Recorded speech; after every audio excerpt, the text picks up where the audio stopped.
Well, it's day 2 of my project, and I decided not to use my white caulking last night on any of this stuff.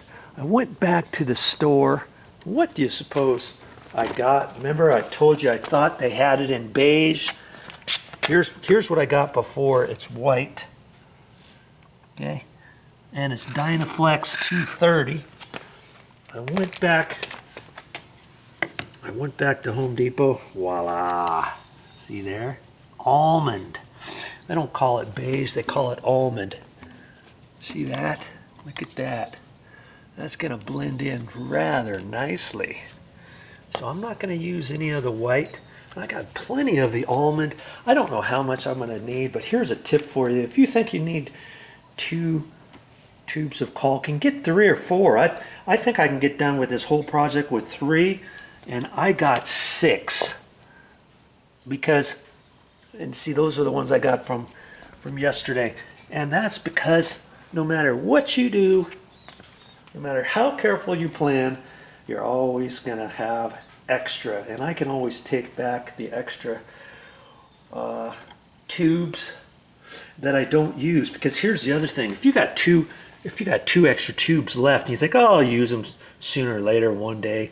Well, a year goes by and you use a little bit out of one tube, and then pretty soon you want to use some and the tube is all hard because you waited too long, you know. So I always try to look and see what type of caulking I have and think to myself, okay, when am I going to use the unopened ones, and maybe I should take back certain ones next time I go to the store. And when I was there, I got some 4-inch long lag bolts. I've got the 3.5 from yesterday, and I only had one 4-inch left. And I don't know if I'm going to need any 4-inch. I might only need 3.5s up here to secure this a little bit better. See, that's why I was going to secure it. Remember, see how far it is away from there? And it was like that all the way down, even right there. But see how I got it tight now because I use those lag bolts. See, I've got a couple lag bolts in there, right there. And then I'll fill those with caulking and use a putty knife to flatten it down. It'll probably take 2 coats, and see there's lots of places where I'm going to have to caulk.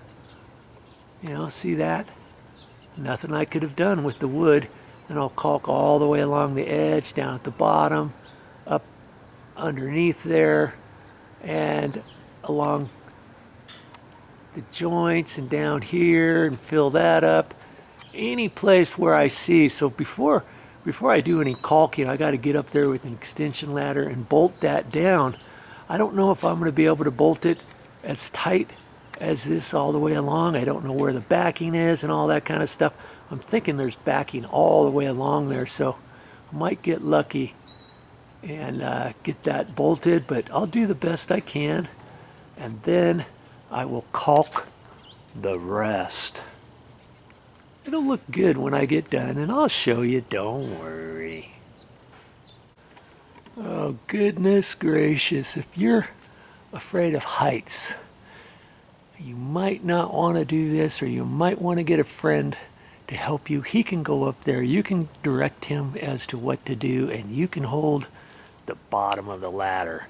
I wasn't going to show any of this getting up high on the ladder and stuff, but see, I think I'm going to.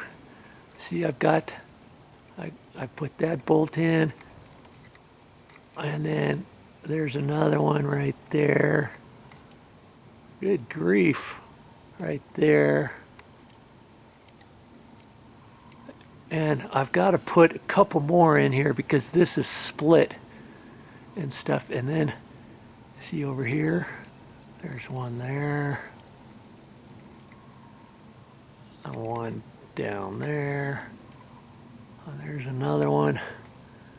And just slow as I went. There's one right there. See? I just went slow.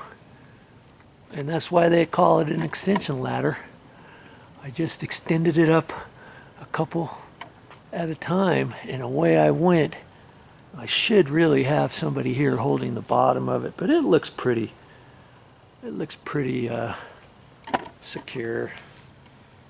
You know, I don't think it's going to slide on here. If it was just on straight concrete or something, and depending how much of an angle you had, then you'd want somebody to hold it at the bottom or put some stakes in it if you're in the dirt or whatever.